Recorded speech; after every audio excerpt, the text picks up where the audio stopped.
Omen once stated that Viper used to heal with her skill. Viper being a healer does make sense, as Omega Viper is currently keeping Omega Sage alive without the help of the Omega Monastery, which is surely no small feat. Viper is also known to work together with Reyna to keep Lucia alive by transferring Reyna's life essence. She has won awards for her earlier work, no doubt in healing and other research. She is a genius and was deeply dedicated to her craft.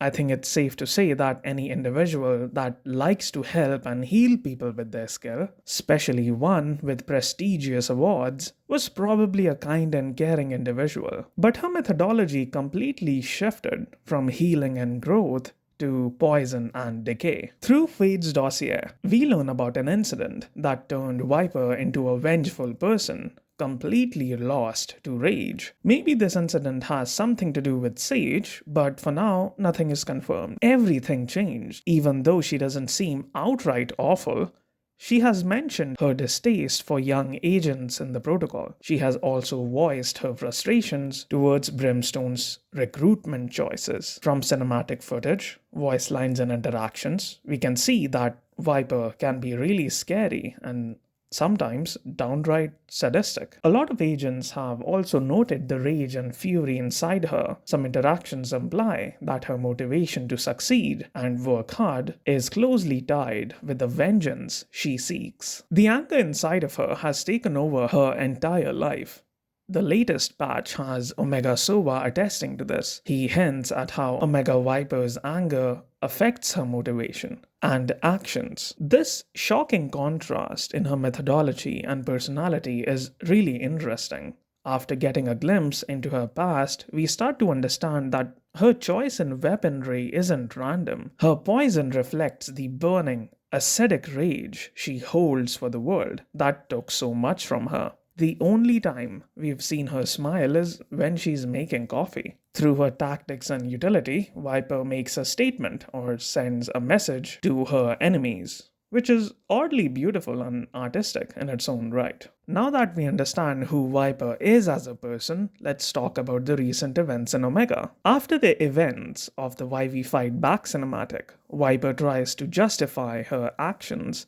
She claims that she overthrew Brimstone because of Legion's duty to Omega and not because of her own motives. But a few patches later, through a conversation with Sova, it is hinted that Viper may have acted on her own personal grievances as well. We don't really know how her personal issues factor into all of this. Maybe overthrowing Omega Brimstone was her way of redirecting her anger and getting some form of satisfaction, like a coping mechanism. But if we continue on this line of thinking, she should have issues with Omega Sage as well. Keeping her alive would become a necessity, devoid of any kind of attachment from Viper. Omega Sage would be nothing more than a tool. But in the YV Fight Back cinematic, as Viper walks away, we see her touch the glass chamber with longing. Even though the interaction isn't anything major, I refuse to believe that Viper doesn't care about Omega Sage at all. So maybe there is more to Omega Sova's dialogue with Viper. But I digress. The recent storyline is clear proof that Viper is smart and understands what she's working with. In order to convince Astra to join their cause, she tells Sova to take Harbor with him. And I love that detail. Even in Omega, Astra and Harbor must spend a lot of time together because of their research and shared interest in Astral Guardian artifacts. And because they're so close, sending Harbor to talk to Astra is a very sharp move from her. Viper is also ruthless and effective. Omega Viper successfully corners Alpha Sage in patch 12.10 and onwards. With agents surveilling the mountains and scouting ahead, Omega has completely surrounded Alpha on Summit. None of Viper's actions are without consequence, of course. Viper has become a villain from the perspective of some agents. But whether people like it or not, she is exactly what Omega needed.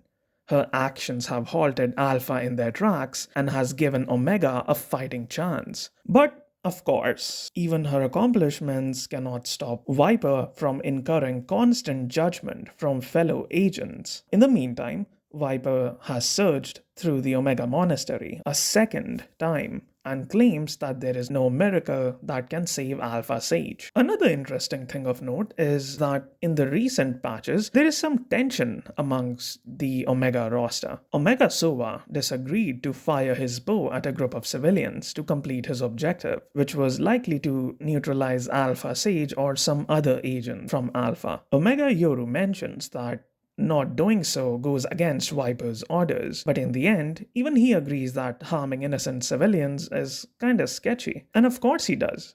We know that he cares about the safety of innocent lives, as evident from his rescue attempt sequence in the Why We Fight Back cinematic. We have talked about how Viper is kinda sadistic. She has mentioned that she is willing to do anything and cross any line in order to achieve her goals. So Viper showing this indifference towards civilians would make sense in this scenario, except for the fact that Viper is completely aware of the negative opinion many agents hold of her. Even though agents obey orders, they don't do so willingly. KO and Killjoy absolutely hate Viper because, both of them love Brimstone. Neon is overwhelmed by the sudden leadership change, and Deadlock was outright not on board with this change at all. And then we have Fade and Cypher. Sova mentions that agents have fell in line, but we still haven't heard anything about Fade and Cypher cooperating with Viper. We have to understand that agents like KO, Killjoy, Fade and Cypher are crucial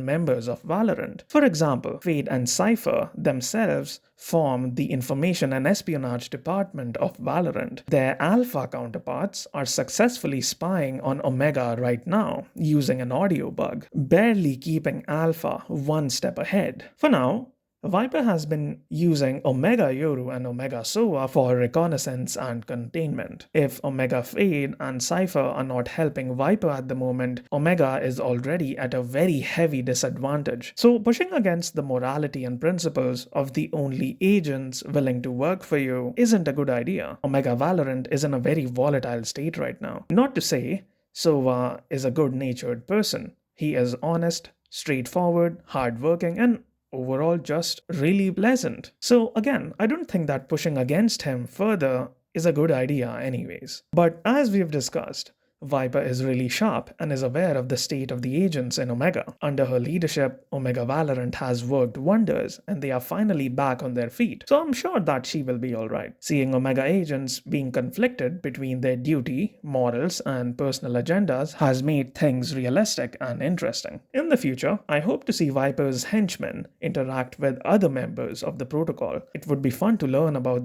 the opinions and experiences of other Omega agents. If you've been following the latest developments, you might realize that it is easy to pin Viper as the villain or a plainly horrible person. But man, she has been through a lot. There has been some horrible incident that completely changed her, as mentioned in Fade's dossier. She has lost beloved members of Omega Valorant, like Sage and her companion Chamber, amongst others. Also, dethroning Brimstone couldn't have been easy, because if the history of Alpha and Omega overlaps, that should make Omega Viper the co-founder of Valorant and second in command. So casting Omega Brimstone down should have been a difficult decision to make, because they've been friends for so long. The most friendly voice lines or interactions you see from Viper have something to do with Brimstone. And now that she is the one responsible for the protection of her planet, things aren't looking all dandy. Viper has to devise a master plan that works effectively, results in zero collateral damage, doesn't harm innocent civilians, and aligns with the conscience and the morality of her henchmen and other Omega agents. She has to do all of this with an organization basically held together by duct tape. It's really interesting to see Viper struggle with leadership. Makes me wonder if all this responsibility will make her somewhat empathetic towards Omega Brimstone. The survival and protection of an entire planet is a heavy burden to bear. How exciting would it be if Omega Viper went back to Omega Brimstone to get some advice or something? The sheer tension and awkwardness between them. Oh my god, it would be so good if they did that. But regardless of any future outcomes, we shouldn't forget that she did what was necessary. The cunning and ruthlessness Omega Viper has shown up until now is probably the only reason Omega is still in the game. The plummeting spike extractions for Omega pose an existential threat. From the Shattered cinematic, we get to know that Omega houses life support systems in places like Portugal, where the environmental disasters have uprooted thousands of lives. These systems require radianite to function, a resource that Alpha is actively stealing from them. Spike extractions aren't performed due to corporate greed or personal benefit. They are the only way to keep the people of Omega alive. Therefore, if not for Viper stepping up, Omega would have lost long ago. I'm having a lot of fun with the recent arc. There is a lot to talk about. Even a small amount of lore can give so much context into the lives of the agents and the decisions that they're making and of what they're possibly thinking. But anyways, I hope the video was interesting to some degree and let me know what you think. And as always, thank you for watching.